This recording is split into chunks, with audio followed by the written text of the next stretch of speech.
Turbuhin natin ang kanilang paglalaro. Wait lang. Princess, makinig ka manabi. Makinig kayo, makinig muna kayo. Si nanay ni Princess, minanakibabal. Pag ibagwad da tupiggang, mapakare na mawalis, dapat yun ang gagawin nyo. Dahil pag uwi ng nanay nyo, wala na siyang gagawin. Kawawa si nanay nyo, pagod na siya maglaba, pagod na mag-igib, magbanlaw, mawaday, matagag, lubi, pagkasa may mamagot, piggang, kay kakabi, si Sabas. Pagwano si piggang, si ate Princess naman magwalis-walis. Pagkatapos ng lahat ng gawain bahay, maglaro na kayo kahit maghapon. Ganon.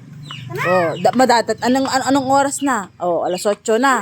Madadat na ni nanay na may hugasan pa. Pagkatapos ng pagwalis, sarado yung pintuan, maglaro kayo dito sa labas. Magwalis ka sa ate si Princess, ganyan. Ayusin niyo lahat yan, ganyan. Ganyan ang dapat nang gagawin. Mabalabalik ka muna pagkatapos niya maghugas ng plato. Nari! Duya ka. Duya yan ang singelas ni Bonbon. Ito. Igib. Yung mga kaibigan mo, tutulungan ka mag-igib. Dahan-dahan ang pagtitimba ng ganyan. Bago kayo maglaro, dapat tapos na lahat ng gawain nyo sa bahay. Hindi yung sinanay pa ang si tatay magtatrabaho dahil galing sila ng trabaho. Kapag malinis na lahat yan, wala nang hugasan. Sa ate Princess, malinis na yan, wala nang ganyan. Pag nagwalis-walis na kayo, sasarado nyo itong bahay. Doon kayo sa labas, maglalaro. Para pagdating ng mami, ni daddy, magduduyan na lang sila, nakarelax na ila. Nari. Ha? Dahan-dahan lamang ipamaggaw ko, nari. Very good.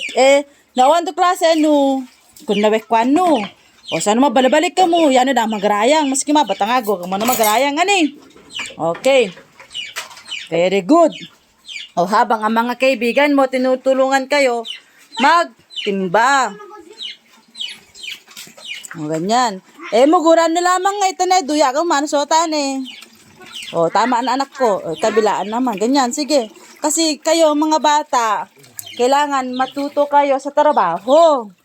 Ganyan, Hindi mo na yan, magsabon muna sa ngaban naman, Kasi, si Bonbon na, kasi marunong na yung anak. Kwa Ivet, saka si dun mo na kayo, si Bonbon mo na, ha? Sige. Antayin nyo sila, Pagkatapos ng gawaan nila, Diyan lang kayo.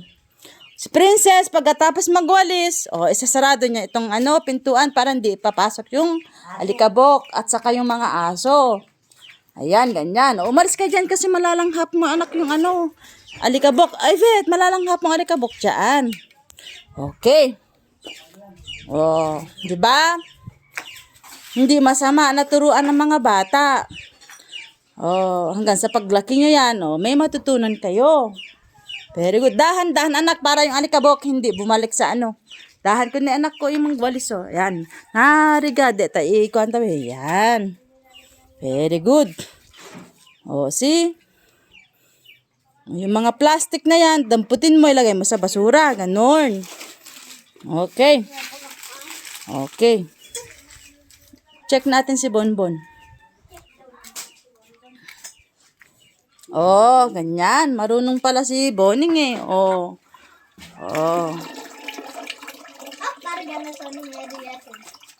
Natural lang na dapat malaman nyo ang gawain bahay. Marunong yung bata, di ba? Ivet, din mo na kayo sa kanya, Antayin nyo sila, Kasi kung nagtulong-tulong kayo dito, baka mabasag pa yung mas maganda siya lapa para maano siya, okay. At ganun din ang gagawin nyo dapat sa bahay nyo. Di ba? Okay, bye-bye.